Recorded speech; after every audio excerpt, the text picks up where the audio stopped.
you need to be mindful of what people think about you, but you need to be even more mindful of what you think about you. So I'm proud of my record. I'm proud of the people that I brought together. I'm proud of the efforts that I made to inspire confidence in the political process and in democracy generally. I'm proud of the work that I'm doing now with this book that I'm raising funds for and giving away. That's all I can control, right? And I just think you can get into trouble if you become overly concerned, unduly concerned what other people think.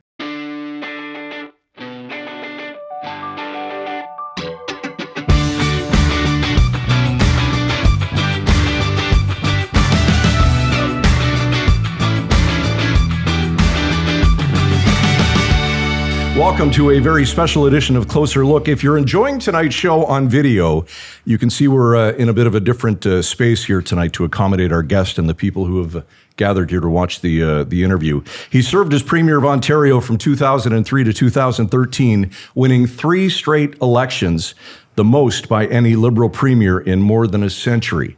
He now has a new book out, his second, in fact, called Be a Good One, Words to Lead By. We're very pleased to have with us former Premier Dalton McGuinty. Premier, welcome to the show. We appreciate you stopping by. Thanks for having me, guys. Looking forward to it.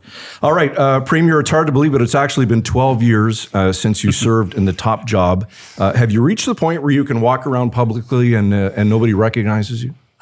Yes, I think it depends on the age group. Younger people don't know who the heck I am, and some older people see me and think there's something familiar about me. I'll tell you one story, if I might. I tend to traffic in stories now, but many years ago, I was in Northern Ontario on a fishing trip near Kapuskasing, and I was with 3 sons, and we were making our way back to our camp. It was late at night, and we were suddenly accosted by the local self-appointed sheriff, who begins to cross-examine me with some enthusiasm. And it kind of went like this: "Where are you guys from?" I said, "Well, we're from Ottawa." "What are you doing up here?" "We're on a fishing trip." "Where are you going?" "Just going over to our camp." And he says, "Wait a minute. Has anybody ever told you look an awful lot like that McGuinty guy?" I said, "Yeah, I get that from time to time." He goes, "That has got to bother you." Just in case. Did you let it go? Did you just walk away? No, but here's the great and true part, the ending to that story. When he discovered I was who I was, you know what he did?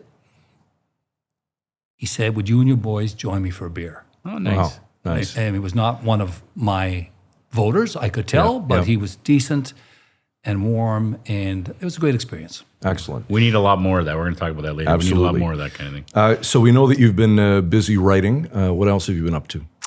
I got into politics because my father, who was the member of provincial parliament before me, was shoveling snow March 16th, 1990, and drops dead of a heart attack. Right. And by the way, when he was alive, I said, "There is no way on God's earth I will ever remove myself from the comfort and convenience of the stands and go into the arena. Why would any sane person want to do that?" Yeah. Mm-hmm. 2 weeks after the funeral, I say to Terry, I shouldn't laugh. I say to Terry, I think I got to run. She says, "We have 4 kids under 8. You're not running." I said, "That is so sensible." But for me, politics has always been more an affair of the heart than the head. So to come back to your question, what am I doing now? I chair the University of Ottawa Heart Institute.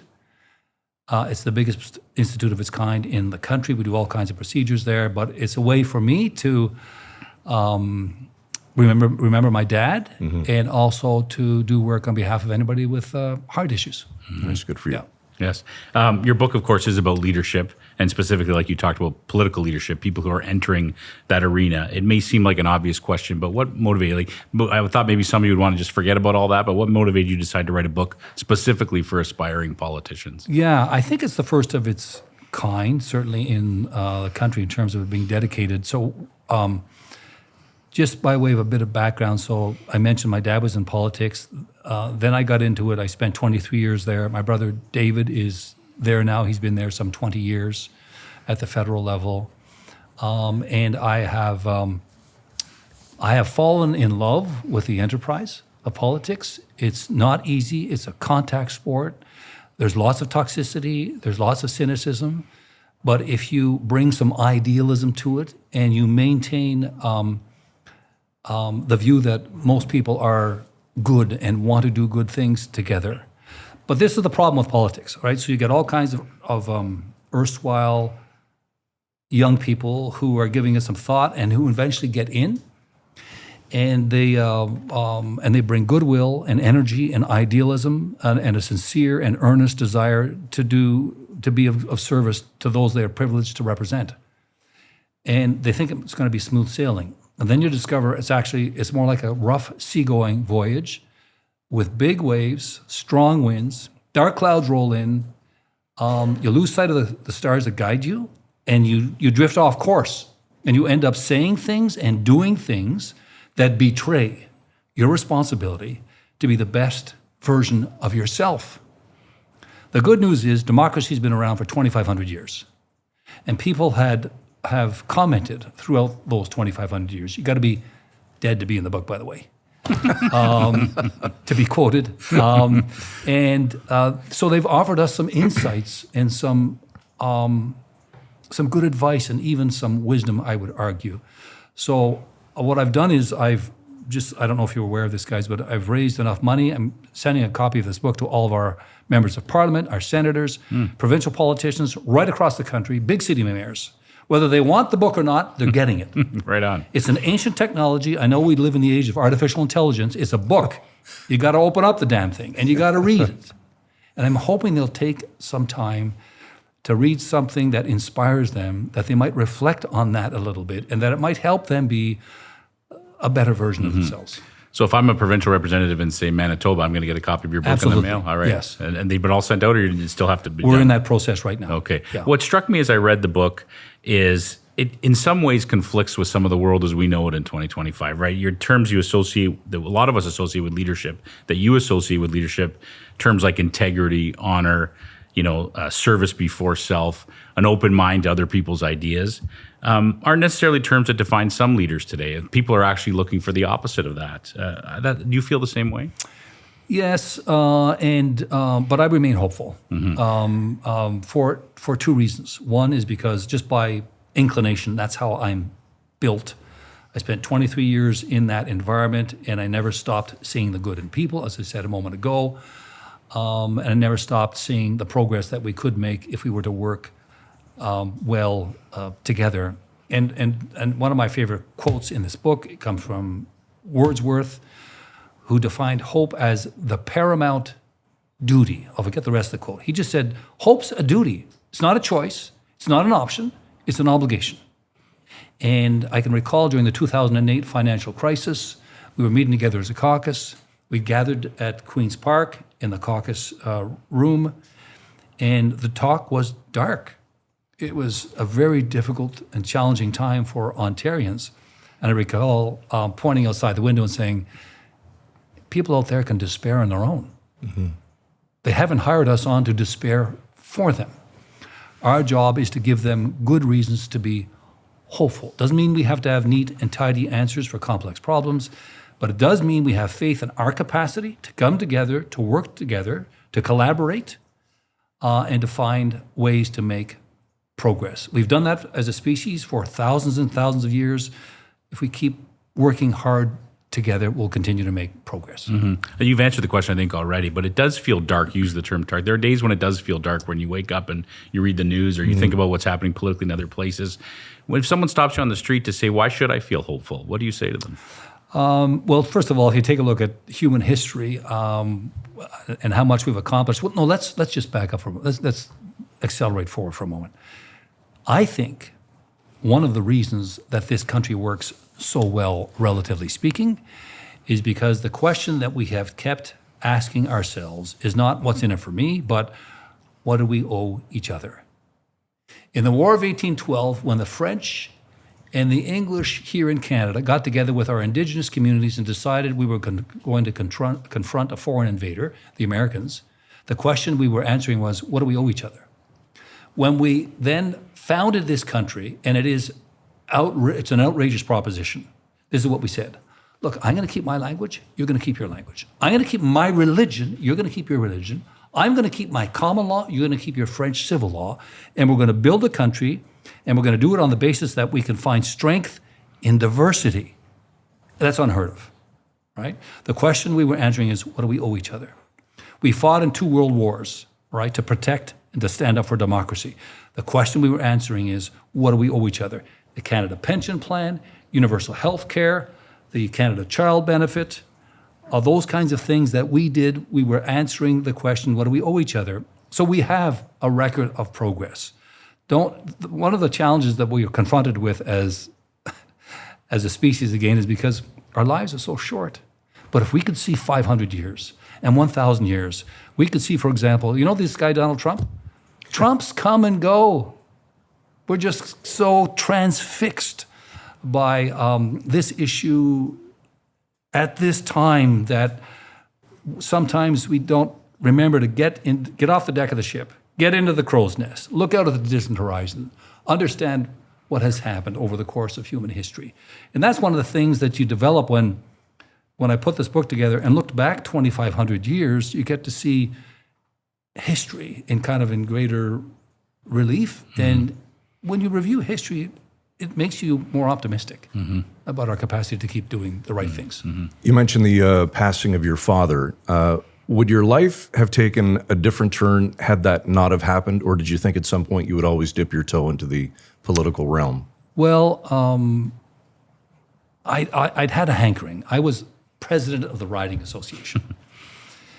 When I was young, my dad was president of John Turner's Riding Association when he was Minister of Justice. Oh, wow.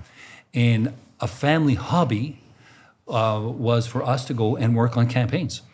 We'd show up at a campaign headquarters, stuff some envelopes, put up some signs, deliver brochures to doors and those kinds of things. So it was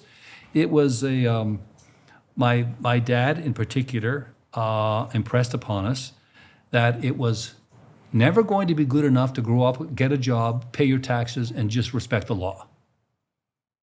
Too many generations had worked hard and sacrificed to hand us down an extraordinary quality of life.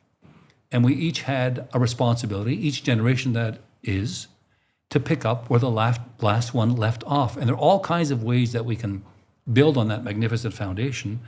But one, to my way of thinking, that's particularly exciting is politics. How often was your dad on your shoulder during your time in politics? He was there, but you know what? The truth is,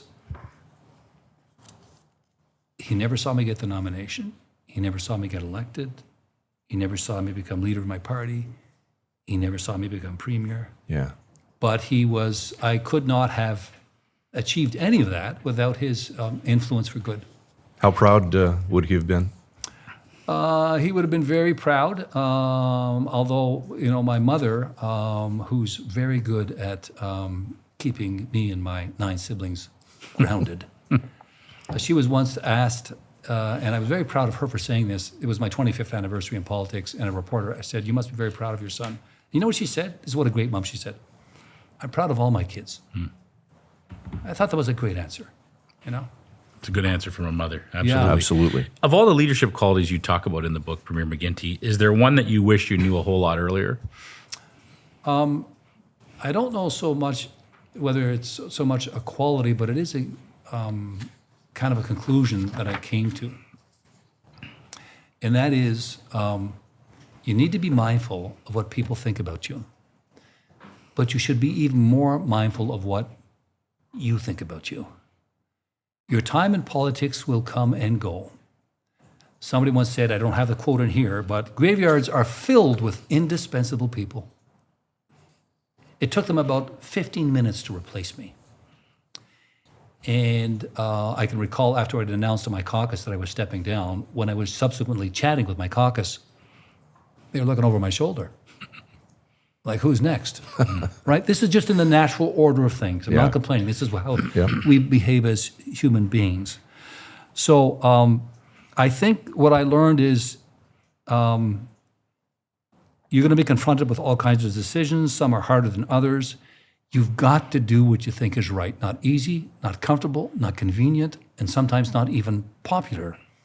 You need to be able to, you want to be able to live with yourself and say, I gave it my best. You will never bring perfection to the undertaking. That eludes all of us. But I do think that you can find comfort and satisfaction in knowing whatever you undertake in life. The book's called Be a Good One. The first quote in the book is, whatever you are, be a good one. So my dad would have said, there are only 6 questions in life that count. Mine would have been, first one, was I a good son? Number 2, was I a good brother? Number 3, was I a good husband? Number 4, was I a good dad? Number 5, was I a good friend? And number 6, did I find some opportunity to do something good for others? Nothing in there about fame, nothing in there about fortune. Sometimes we get so caught up in our hectic, just-in-time lives, we can lose sight of what's truly important. And I think back to the issue of leadership, just do what you think is right. Get the best advice that you can. Mm-hmm. Think about it with sincerity, and then make the call. Yeah. Nothing in there either about being was I a good premier? Well, that's I think if you make an effort to bring integrity and good character to whatever responsibility you undertake, you get to tick that box. But I think it's the effort that counts, right? Yeah. That you just want to know that I gave it my best. We've had your successor, Kathleen Wynne, on our show a couple of times over the years. I want to play a short clip of what she said when I asked her about you. He was great. He was, he's a very dignified and kind of shy guy. So he wasn't a hail fellow well met. He kept his counsel, but he was with us through all our caucus meetings. He was always a calming influence, Scott. Whatever was going on in the media or whatever craziness was going on in the legislature, Dalton always kept his cool. So I experienced him as one of the most decent people I had ever met. So what does it mean to you when you hear that? Well, it was an honor for me to work with Kathleen. She brought so much class and integrity to her responsibilities, and she was just a joy to work with. And she mentioned something there that reminds me of a quote in here, which I would commend to the leaders of the day, but especially as we look to establish a new relationship with the U.S. 2,000 years ago, Julius Caesar said, "Nobody has ever successfully consulted their reason and their passion at the same time." Or as my mother would say, you can't be smart and angry. Which one do you want to be? So I think we need to, when it comes to the U.S., for example, on this important relationship, we need to play the long game. And I think I'd rather that we be cool and calm and collected and make ongoing efforts to restore, repair, rehabilitate, reform, transform the relationship that we have. So it's easy, and one of the things the book tries to counter is, it's human nature for us to respond in kind. We tend to respond to heat with heat, to bitterness with bitterness, anger with anger, resentment with resentment. But you've got to. I'm going to tell you another story. That's what we're here for. Okay, so this is an old one. There's a young man, and he's troubled, and he goes to see the wisest person in the village, an elder, a woman, and he says to her, "I got a problem." She says, "Talk to me." He says, "Some days, my family and friends, I love them so much, there's not enough I can do for them. On other days, they tick me off so much, I want to cause them pain. What's wrong with me?" She says, "Well, I'm going to tell you. There are 2 dogs inside you. One's a kind dog, the other one's a mean dog, and they're fighting." He says, "Okay, well, which dog is going to win?" And she says, "Well, that all depends on which dog you decide to feed." Here's the moral of the story. First of all, each and every one of us has those two dogs inside of us. And we have to be deliberate and determined to ensure we are feeding the kind dog, being the best version of ourselves. More importantly, if you're a leader, you need to speak to the kind dog in me. I can be a jerk on my own. I can be selfish and shallow and short-sighted and mean-spirited and petty on my own. You want to be my leader? Help me be the kind dog. Help me be the best version of myself, because all of us, when we are at our best as a species, there's something noble about us. We're kind and caring and thoughtful and resourceful and resilient and compassionate and determined, courageous, and at our very best, we're wise. So we need to be mindful of that reality when it comes to human nature. But if you want to be my leader, don't do what the wrong kinds of leaders have done throughout history. And what they do is they say to the crowd, you know what our problem is? Our problem is those people. And I'll categorize them by their religion or their gender or their place of origin or their race. And that's not what I want my leader. I want my leader to help me be the best version of myself. You mentioned your brother, David, currently the Minister of National Defense, whose plate is very full, to say the least. How often does he reach out to you for advice? Not often enough.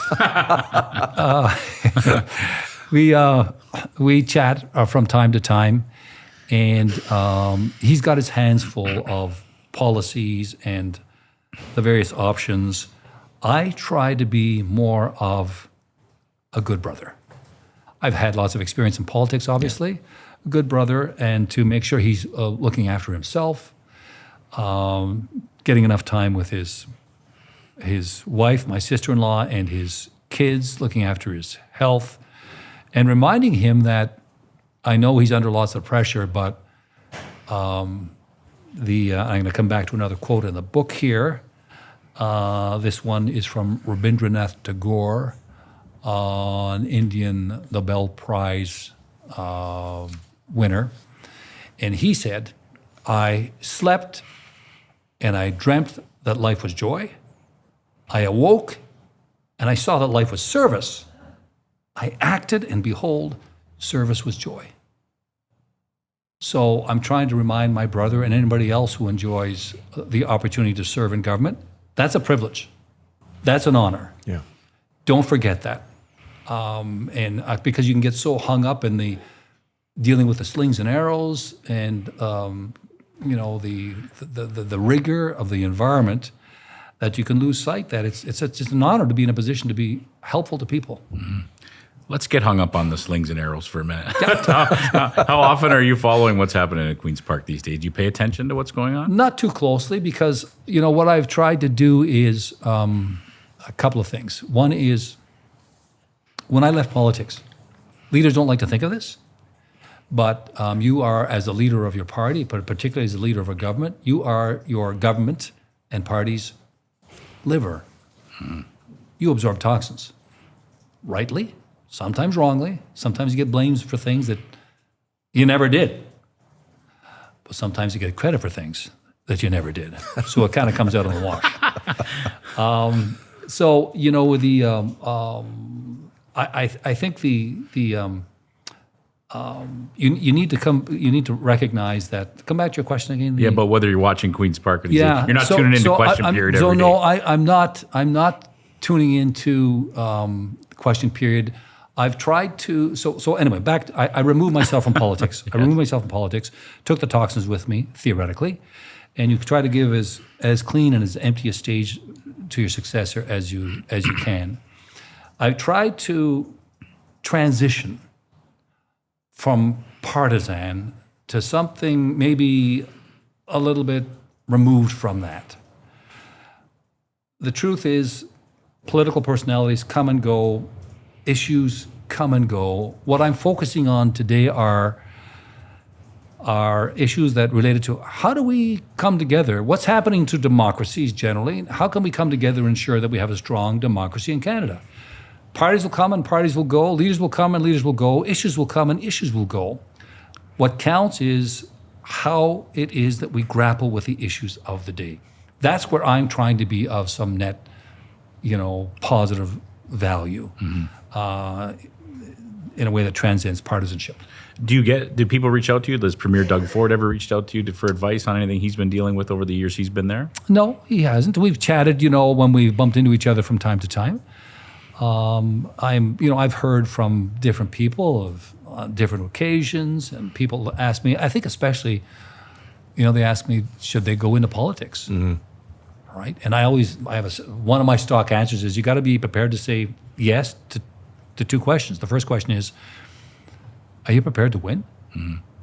And all that entails, you'll become a target unfairly in some ways, and you'll spend a lot of time away from those who are closest to you in life, and you'll have to deal with some difficult issues. You got to be able to say yes to that. And the other question you got to be able to say yes to is, are you prepared to lose? This is a public loss. Your name will be on signs, on people's lawns, in the public domain. Yeah. And when you lose, people will know that you have lost. It's not a private loss. It's a public loss. If you can't cope with that, if you can't reconcile yourself to that as not being not so much a personal thing, but just wasn't there for you, then you can't run. The party, again, is looking for a new leader. What do they need to do to turn things around? And are you still a card-carrying member of the Liberal Party? Yeah, absolutely. I'll be one for life. I think that they need to be patient. I think that I wouldn't rush a leadership race. I think that one of the luxuries that we enjoy in opposition that you forget about when you're in government is you have some time. I remember in opposition, I went to Ireland to better understand what they used to call in those days the Celtic Tiger.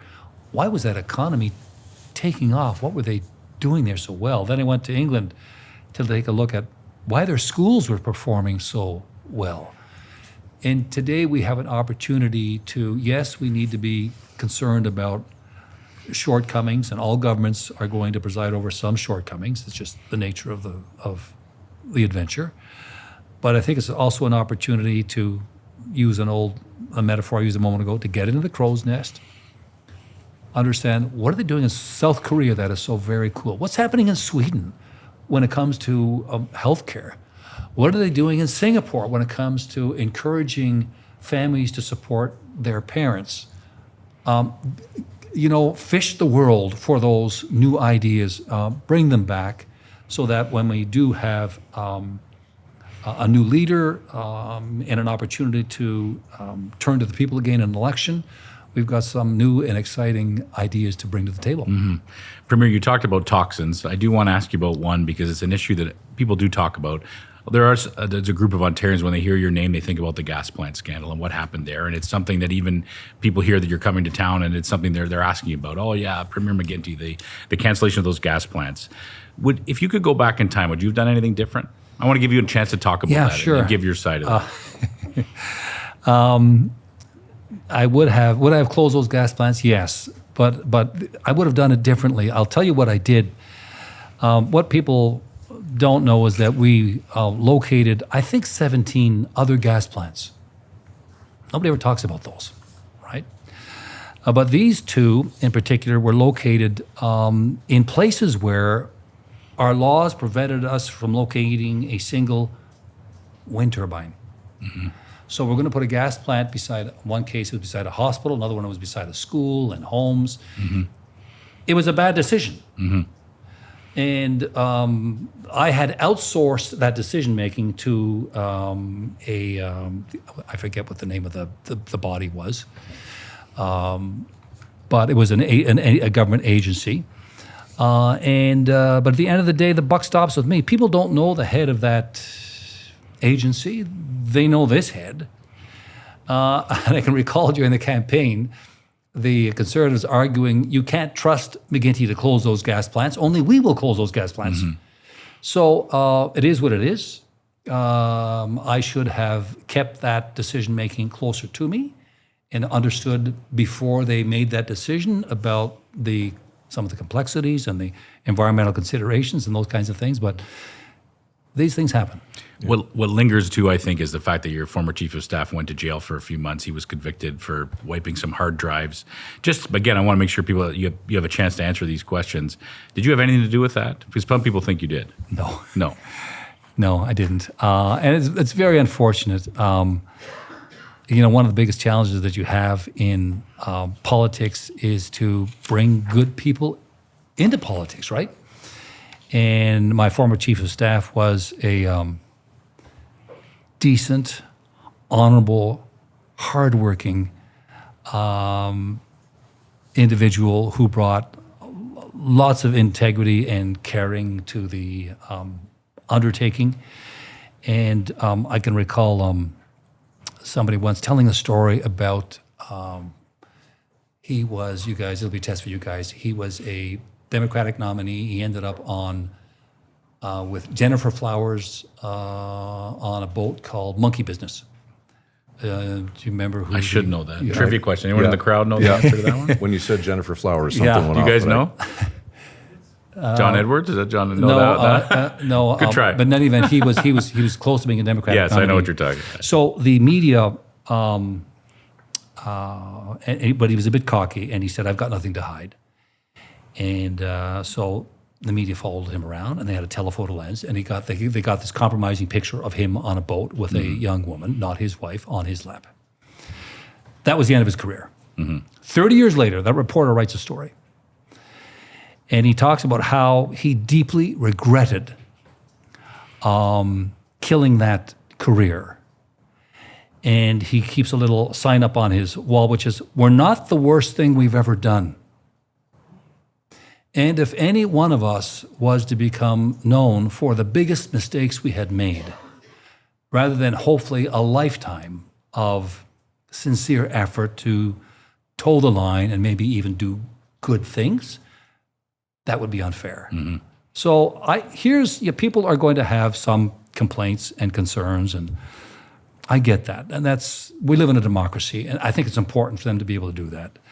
But I'd also say that what we owe each other is a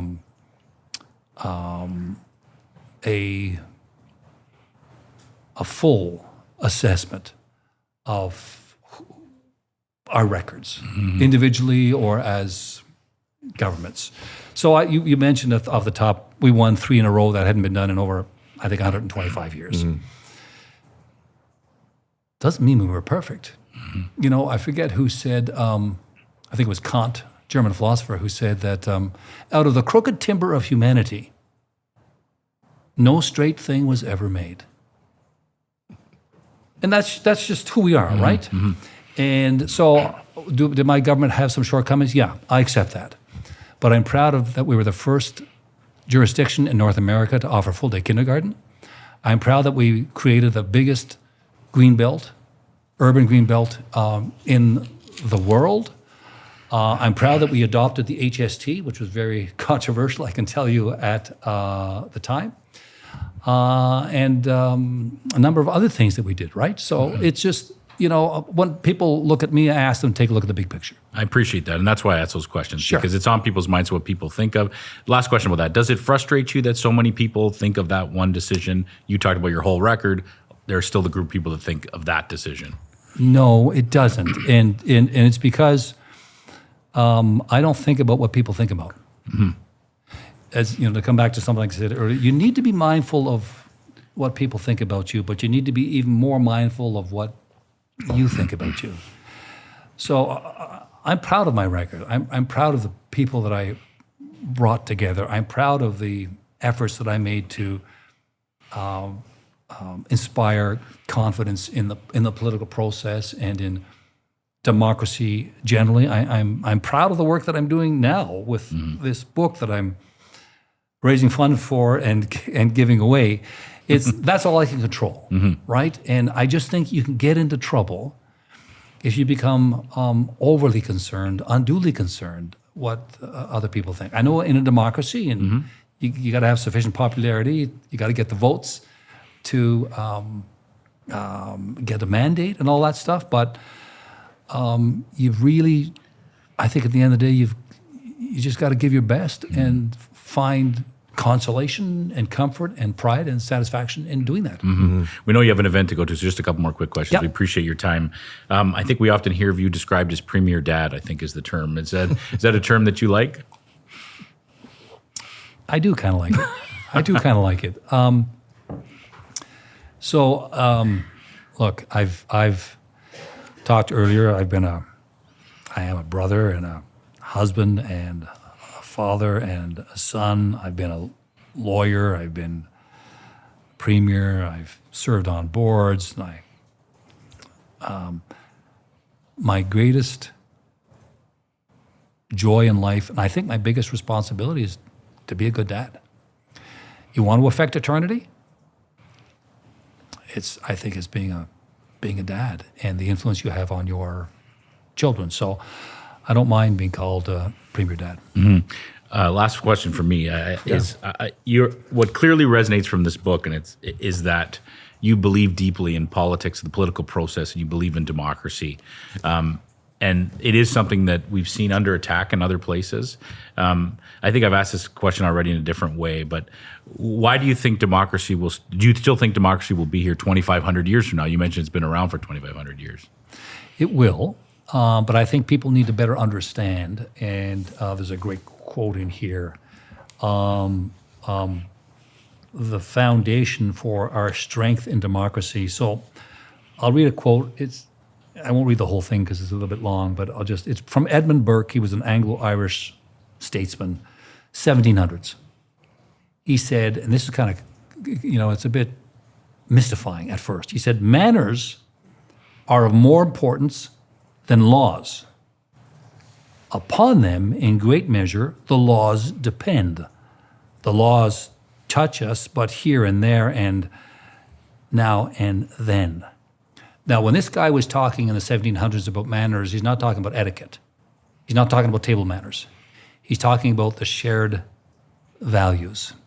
And what he's telling us is the foundation of our democracy is not our Constitution, it's not our laws, it's not our legislatures, it's not our courts, it's not our media, and it's not even our free elections. It's how we treat each other. If we are civil and respectful and tolerant, that is the foundation upon which we build the Constitution and the laws and our legislative proceedings in our courts and all of that. So I think that, I guess if I had a warning shot, I wanted to fire across the bow for Canadians and free citizens living in liberal democracies anywhere around the world, is to understand it starts with us and how we connect to each other and how we relate to each other and how we accept each other. If we show signs of incivility, if we become intolerant and disrespectful, that begins to gnaw away at the foundations of our political institutions. Those institutions aren't going to save us. At the end of the day, we are going to save us. Before we let you go, closing thoughts. Well, thanks very much for the opportunity. People ask me, how will I judge whether or not my book is a success? I'm hoping that, as I said before, I think it's an ancient technology. It's not a bot; it's a book.